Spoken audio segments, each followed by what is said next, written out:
High বন্ধুরা, তোমাদের সবাইকে স্বাগত জানাই আমাদের ইউটিউব চ্যানেলে। আজকে আলোচনা করবো তোমাদের খুবই গুরুত্বপূর্ণ বিষয় নিয়ে। সেটা হচ্ছে তোমাদের রেলের ভ্যাকেন্সি তোমাদের কবে আসে। তোমাদের কিন্তু টোটাল ভ্যাকেন্সি তোমাদের খালি রয়েছে 2.5 লক্ষ। তোমাদের কিন্তু শূন্যপদ তোমাদের রেলের খালি রয়েছে। কবে তোমাদের যেমন জোবড়ে গ্রুপ রয়েছে, যেমন এ বি সি ডি, এগুলো গ্রুপ ভ্যাকেন্সি তোমাদের যেগুলো বের হওয়ার সম্ভাবনা রয়েছে 2024-এ, সেখানে কিন্তু তোমাদের 2.5 লক্ষ তোমাদের পোস্ট কিন্তু খালি রয়েছে। এবার সেটাতে তোমাদের কবে ভ্যাকেন্সি আসবে এবং তোমাদের বয়স কত লাগবে, তোমাদের যোগ্যতা কী কী চাওয়া হয়েছে, তোমাদের আইটিআই তোমাদের করতে হবে, আইটিআই লাগবে কি আইটিআই তোমাদের লাগবে না, A to Z এই ভিডিওর মধ্যে আলোচনা করা হবে। তোমরা প্রথম থেকে সেরকম ভিডিওটি অবশ্যই দেখো। আর তোমরা যারা নতুন রয়েছো নিশ্চয়ই চ্যানেলটি লাইক এবং শেয়ার করতে ভুলো না, নতুন নতুন জবের আপডেট পেতে। প্রথম তোমাদের আমি বলবো, তোমাদের কিন্তু টোটাল ভ্যাকেন্সি রয়েছে, যেহেতু তোমাদের 2,50,000। তোমাদের অনেকজনের মনে প্রশ্ন হতে পারে যে ইন্ডিয়ান রেলওয়ের যেগুলো এখন ভ্যাকেন্সি বেরোবে, সেগুলো নাকি আইটিআই করা না থাকলে অ্যাপ্লাই করা যাবে না। তোমাদের আমি স্পষ্ট বলে দিই, এটাতে কিন্তু তোমাদের কিন্তু রেল থেকে তোমাদের এক নোটিশ স্পষ্ট বলে তোমাদের স্পষ্ট বলে দিয়েছে যে তোমাদের যেগুলো টেকনিক্যাল পদ রয়েছে সেগুলোতে তোমাদের আইটিআই লাগবে, আর যেগুলো তোমাদের টেকনিক্যাল পদগুলো নয় সেগুলো তোমাদের কিন্তু আইটিআই তোমাদের লাগবে না। যেমন তোমাদের আরপিএফ এগুলোতে কিন্তু তোমাদের আইটিআই লাগবে না। তোমরা যেমন টিটি, এগুলোতে তোমাদের কোনো আইটিআই চাওয়া হবে না। তোমরা এনটিপিসি বলো, এগুলো তোমাদের আরও যে বিভিন্ন পদ রয়েছে সেগুলো তোমাদের কিন্তু এখানে কোনো আইটিআই চাওয়া হবে না। যেগুলো টেকনিক্যাল পদ রয়েছে সেগুলোতে তোমার আইটিআই লাগবে 100%। এখন স্যার আইটিআই করে দিয়েছে 2018 সালে যে ফর্ম বেরিয়েছিলো, সেটাতে কিন্তু কোনো আইটিআই, সেটাতে টেকনিক্যাল পদ বলো বা এইগুলো পদ বলো, সেখানে কিন্তু আইটিআই তারা চায়নি।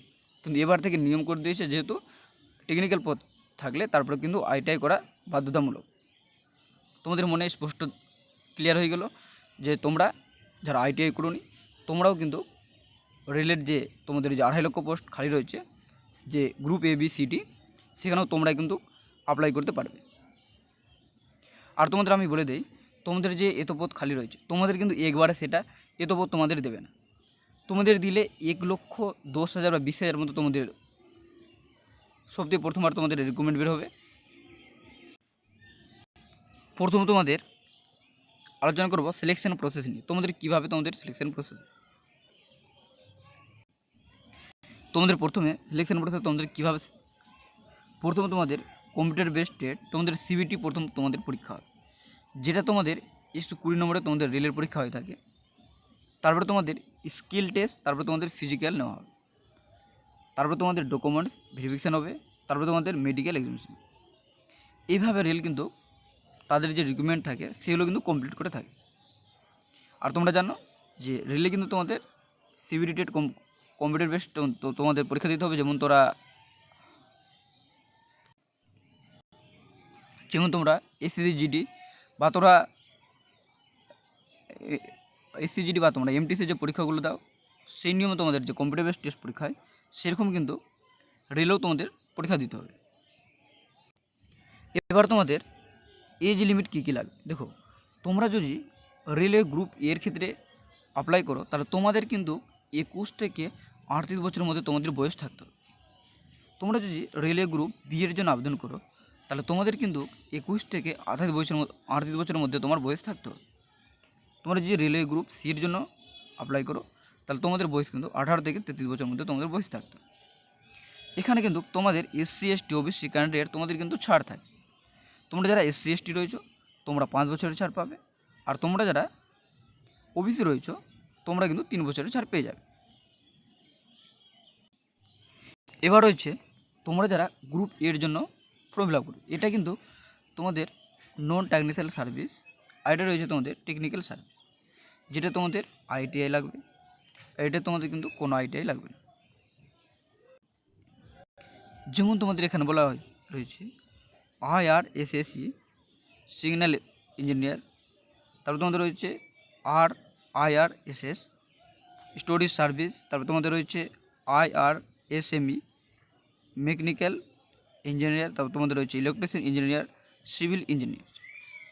এগুলো রয়েছে তোমাদের টেকনিক্যাল, যেগুলো তোমাদের গ্রুপ এর মধ্যে যেগুলো পড়ে। আর যেগুলো তোমাদের নন টেকনিক্যাল, যেখানে তোমাদের আইটিআই চাওয়া হবে না, যেমন রয়েছে আরপিএফ, রেলওয়ে প্রোটেকশন ফোর্স, তোমাদের রয়েছে IRAS, account service, IRPD, PS, personal service, তারপর তোমাদের রয়েছে ট্রাফিক সার্ভিস, আইআরটিএস। এইগুলো রয়েছে তোমাদের গ্রুপ এর ভ্যাকেন্সি। এবার তোমাদের বলা হচ্ছে রেলওয়ে গ্রুপ বি, সেখানে তোমাদের বলা হচ্ছে must have pass diploma degree engineer. তোমাদের কিন্তু ডিপ্লোমা তোমাদের ডিগ্রি ইঞ্জিনিয়ার তোমাদের করা থাকতে হবে।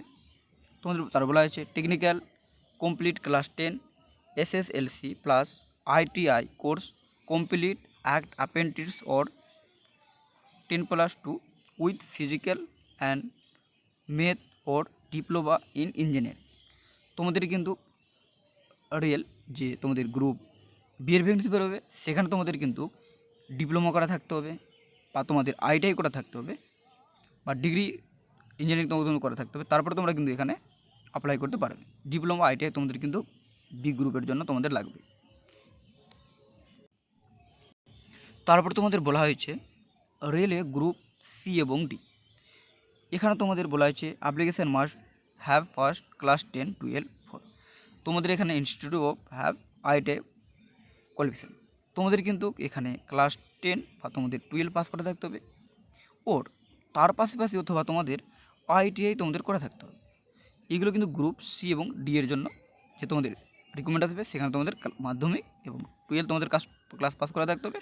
তার পাশাপাশি তোমাদের কিন্তু আইটিআই তোমাদের মানে অথবা তোমাদের আইটিআই তোমাদের কিন্তু চাওয়া হয়েছে। তোমরা কিন্তু তোমাদের যে group A group B group C D সমস্ত তোমাদের ডিটেলস তোমরা ভালো করে বুঝে নিলে। তোমরা যদি না বুঝতে পারো ভিডিওটি আবার তোমরা পিছন করে তোমরা দেখতে পারো। এবার তোমাদের মেন প্রশ্ন হচ্ছে তোমাদের রিক্রুটমেন্ট কবে বেরোবে। দেখো, তোমাদের রিক্রুটমেন্ট কিন্তু 2018 সালে বের হয়েছে, সেখানে ভালো পরিমাণে ভ্যাকেন্সি ছিল। আবার তোমাদের কিন্তু খালি রয়েছে যেহেতু 2.5 লক্ষ পোস্ট, তোমাদের কিন্তু 1,10,000 বা তোমাদের 20 সেরকম তোমাদের রিক্রুটমেন্ট বের হবে। 1,20,000 বা 25 বের হতে পারে। এরকম তোমাদের রিক্রুটমেন্ট কিন্তু দুবার যেটা এটা কমপ্লিট করবে। আর তোমাদের এটা কিন্তু বের হওয়ার সম্ভাবনা রয়েছে মার্চ বা এপ্রিল 2024, মার্চ বা এপ্রিল এই দুটো মাসের তোমাদের কিন্তু আগেই তোমাদের বের হয়ে যায়। যেহেতু তোমাদের সামনে ভোট রয়েছে, তাই জন্য তোমাদের কিন্তু এবার রিলের রিক্রুটমেন্টে তোমাদের কিন্তু আসতে চলেছে। 2018 পর কিন্তু আর তোমাদের ভ্যাকেন্সি সেরকম বেরোয়নি। এবার তোমাদের বের হওয়ার 2024-এ প্রবল সম্ভাবনা রয়েছে, কারণ সেখানে মেন কারণ হচ্ছে ভোটের কারণ। তোমরা কিন্তু প্রিপারেশান তোমরা ভালো করে রেলের জন্য তোমরা যারা প্রস্তুতি করছো, তোমাদের প্রিপারেশান ভালো করে চালিয়ে যাও। তোমরা কিন্তু 2024-এ তোমরা কিন্তু ভ্যাকেন্সি পাবে, এটা তোমাদের 100%। তোমরা নিজের প্রিপারেশান ভালো করে চালিয়ে যাও। তোমাদের ভিডিও যদি ভালো লাগে নিশ্চয়ই লাইক এবং শেয়ার করতে ভুলো না, এবং তোমাদের বন্ধুদের কাছে শেয়ার করতে ভুলো না।